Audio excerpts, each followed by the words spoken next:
हमें मालूम है जन्नत की हकीकत क्या है, पर दिल के बहलाने को गालिब ख्याल अच्छा है, तो इन्हें जन्नत की हकीकत पता है।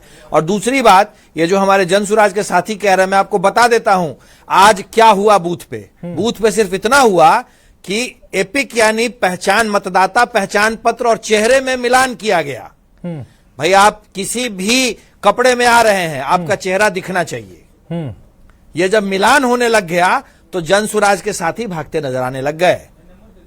ये मिलान होना, चूंकि हमें इस बात की खबर थी, इसीलिए हमने कल से ही प्रशासन से निवेदन किया था, इलेक्शन कमीशन से निवेदन किया था कि एपिक यानी मतदाता पहचान पत्र और चेहरे का मिलान होना चाहिए, चलना होना चाहिए। तारिक भाई डिबेट की एक डेकोरम होती है। तारिक भाई डिबेट का एक डेकोरम हो रही है। अपने अपने समय पर सब अपने अपने सब बोल रहे हैं, और आज तो जयंत भाई भी मुस्कुरा कर जवाब दे रहे हैं। कहा कि साहब एपिक और चेहरे का मिलान होना चाहिए, और जब ये होने लग गया तो विरोधी भागते नजर आए। अब इसका मतलब क्या होता है, ये आप भी समझ रहे हैं और हमारे समझदार दर्शक भी समझ रहे हैं। ठीक, अब मैं नवल जी की तरफ जा रहा हूं। 1,25,000 के करीब वोट पड़े हैं। 1,25,000 के करीब वोट पड़े हैं। पिछली बार से कुछ प्रतिशत और पिछले 7 बारों का अगर आप औसत निकाल लेंगे तो पिछले 7 चुनावों का औसत 34-35% ही है। इसके पहले जो उपचुनाव हुआ था, हालांकि अपने दर्शकों को यह भी बता दें कि ये फाइनल आंकड़े नहीं है, क्योंकि चुनाव आयोग ने अभी फाइनल आंकड़े जारी नहीं किए हैं। वो फाइनल आंकड़े हो सकता है कि रात 9 बजे तक आए, 10 बजे तक आए, हो सकता है कई बार सुबह तक भी वो आंकड़े आते। फाइनल आंकड़े का भी हम इंतजार कर रहे हैं। नवल शर्मा जी की तरफ मैं जा रहा हूं। संदेहास्पद होता है। ऐसे तो ना कहिए जयंत भाई, थोड़ा तो विश्वास रखिए। और इसीलिए तो काउंट आने में ठीक, मैं नवल सर की तरफ जा रहा हूं। नवल जी, मैं आपसे समझना चाह रहा हूं, चूंकि कुंतल कृष्ण जी ने आरजेडी प्रवक्ता से भी बधाई लेने की कोशिश की, उन्होंने नहीं दी। तारिक अनवर जी ने भी बधाई अभी तक नहीं रखी, उन्होंने पेंडिंग में रखी है कि अगर जीतती है बीजेपी तो बधाई देंगे। चूंकि आप उनके सबसे करीबी दोस्त हैं और जेडीयू बीजेपी के दोनों का ये जो कैंडिडेट था वो एनडीए का कैंडिडेट था। आपका विश्लेषण क्या है? आज आप अभी बधाई दे रहे हैं इन्हें, या फिर आप इंतजार कराएंगे 3 तारीख तक? देखिए संतोष जी, सबसे पहले मैं चुनाव आयोग को बांकीपुर में स्वतंत्र और निष्पक्ष चुनाव कराने के लिए अपनी ओर से धन्यवाद देता। दूसरे, बांकीपुर की महान जनता को इस चुनावी प्रक्रिया में भाग लेने के लिए मैं फिर से धन्यवाद देता। रही बात, तो आपने पूछा कि आप देखिए, हमारी जीत तय है, इसमें कहीं कोई शक शुबा वाली बात नहीं है। चाहे जितने जयंत भाई बौद्धिक कुलांचे भर ले, लेकिन तस्वीर पूरी तरह साफ है। एनडीए उम्मीदवार की जीत पूरी तरह तय है। ऐसा मैं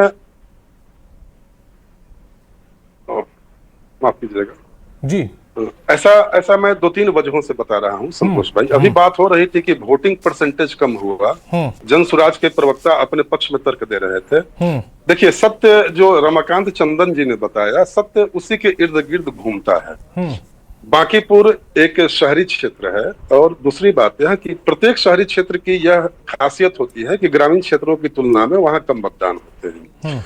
दूसरी बात कि यह बाई इलेक्शन था। बाई इलेक्शन की प्रवृत्ति होती है कि सामान्य इलेक्शन की तुलना में वोटिंग कम होता है, लेकिन कम वोटिंग होना अपने आप में कई सारे संकेत भी छोड़ जाता है। सबसे बड़ा संकेत तो यह देता है कि बांकीपुर की जनता स्टेटस को बनाए रखने के लिए इच्छुक है। यानी बांकीपुर की जनता, बांकीपुर क्षेत्र में परिवर्तन नाम की कोई चीज नहीं है। बांकीपुर के लोग एनडीए सरकार के विकास कार्यों से, एनडीए सरकार के सरोकारों से पूरी तरह संतुष्ट है।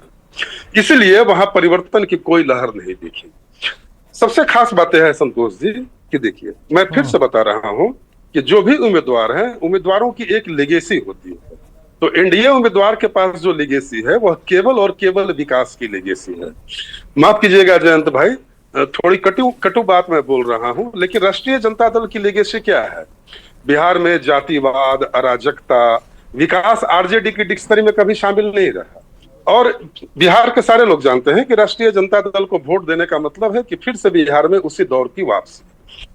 प्रशांत किशोर जी चुनाव मैदान में खड़े थे, प्रशांत किशोर जी की पार्टी के बारे में सारे लोग जानते हैं कि न इनके पास कोई संगठन है, न कोई समर्पित कार्यकर्ता है, न प्रशांत जी के व्यक्तित्व की अपनी विश्वसनीयता है। बांकीपुर की महिलाएं, आज मैं देख रहा था टीवी कवरेज, तो बांकीपुर की महिलाएं चिल्ला चिल्ला कर बोल रही थी कि यही ना बोल रहे थे कि 15-25 सीट से अधिक आएगा जेडीयू को तो हम चुनाव नहीं लड़ेंगे। तो प्रशांत किशोर जी के वादों की विश्वसनीयता बार बार खंडित होते हुए लोगों ने देखा। लोगों ने यह भी देखा कि प्रशांत किशोर जी अगर जीत जाएंगे तो प्रशांत किशोर से भेंट करना अपने आप में बड़ा मुश्किल भरा काम होगा। हाई प्रोफाइल व्यक्ति हैं, कभी दिल्ली रहेंगे, कभी मुंबई रहेंगे, कभी विदेश में रहेंगे। तो बांकीपुर की जनता ने स्वाभाविक रूप से विकास को चुना और स्वाभाविक रूप से अपने घर के बेटे को वरीयता दी। घर का बेटा है, एनडीए का प्रत्याशी उनका, उसी मिट्टी की उपज है, अनाथ व्यक्ति हैं, माता पिता नहीं है और प्रशांत किशोर जी की तरह सैकड़ों करोड़ की संपदा के मालिक नहीं है। तो फिर से मैं, कल भी मैंने इस बात को कहा था और आज फिर से मैं दोहरा रहा हूं कि बांकीपुर की जनता इस बात को समझ नहीं पा रही है कि ये 500 करोड़ और 200 करोड़ का व्यक्ति अगर व्यवस्था परिवर्तन का नारा दे रहा है तो इसके नारे में कितनी गहराई है, इसके स्लोगन में कितनी गहराई है। तो इनके इस चुनावी पैंतरे को, चुनावी द्वंद को बांकीपुर की जनता ने बेहतर तरीके से समझ लिया और इस बात को भी लोगों ने देख लिया कि ये वही प्रशांत किशोर हैं जो आज तक पैसे के बदले अपनी रणनीतिक सेवाएं देने के लिए देश में जाने जाते हैं। तो जिस व्यक्ति का पूरा अप्रोच है, पूरा दृष्टिकोण भौतिकवादी हो, जो व्यक्ति दिन रात पैसे के पीछे भागता हो, उसके लिए बांकीपुर की जनता के दुख दर्द क्या मायने रखेंगे, क्या महत्व रखेगा। तो ये सारे वो कारण है। खास बात यह है कि माननीय नेता नीतीश कुमार जी ने 20 वर्षों में बिहार को जिस तरह से सजाया और संवारा है, ले रहा हूं एनडीए सरकार, आपका रिएक्शन लूंगा अभी इसी के बाद जी। बस मेरी बात खत्म हो जाए, 1 मिनट और में, एक लाइन और बोलूंगा संतोष जी। तो एनडीए प्रत्याशी के साथ जो विकास की बड़ी लेगेसी है, आज नरेंद्र मोदी जी के नेतृत्व में जिस तरह भारत का विश्व में डंका बज रहा है और हाल में देखा कि आपने हॉर्मुज संकट जैसी विपरीत परिस्थिति में भी देश की अर्थव्यवस्था को और देश के आम आवाम को नरेंद्र मोदी जी ने जितनी खूबसूरती से और मजबूती से संभाले रखा। एक नई बात मैं बता दूं, ये 2-3 दिन पहले की बात है। ये नीट पेपर लीक को लेकर पूरे देश में हंगामा हुआ। तो जो जेएनजी है बांकीपुर का, वो देख रहा है कि नरेंद्र मोदी जी की सरकार परीक्षा व्यवस्था की खामी को दूर करने के लिए कितनी तत्पर है, एंटी पेपर लीक कानून को कितना सख्त बनाया गया है और पूरे पार्लियामेंट में जो बहस हुई उसमें कांग्रेस और विपक्षी दलों ने एक भी सुझाव पेश नहीं किया। उनके लिए मानो उनके डिक्शनरी में शामिल ही नहीं है कि पेपर लीक कैसे रुके, कैसे न रुके।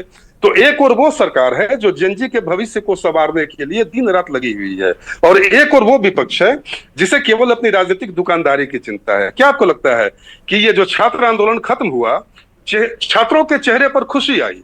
जब छात्र मूवमेंट खत्म हुआ तो छात्रों के चेहरे पर खुशी छा गई, लेकिन कांग्रेस, राष्ट्रीय जनता दल जैसे सारी पार्टियों के चेहरे पर मुर्दानगी छा गई। क्यों? इसीलिए कि अब इनका राजनीतिक सटर गिर गया। ये लोग चाह रहे थे कि टकराव लंबा बढ़े ताकि राजनीतिक रोटी सेकने का मौका मिले। तो बांकीपुर की जनता बड़ी समझदार है, प्रबुद्ध है। प्रशांत किशोर जी बार बार बोलते हैं कि बांकीपुर की जनता बड़ी प्रबुद्ध है, वाकई प्रबुद्ध है। तभी तो उसने प्रत्येक दृष्टिकोण से चुनावी परिस्थितियों का मूल्यांकन किया और एनडीए प्रत्याशी को झोली भर के वोट दिया। अभी रिजल्ट के लिए हमें 3 तारीख का इंतजार भी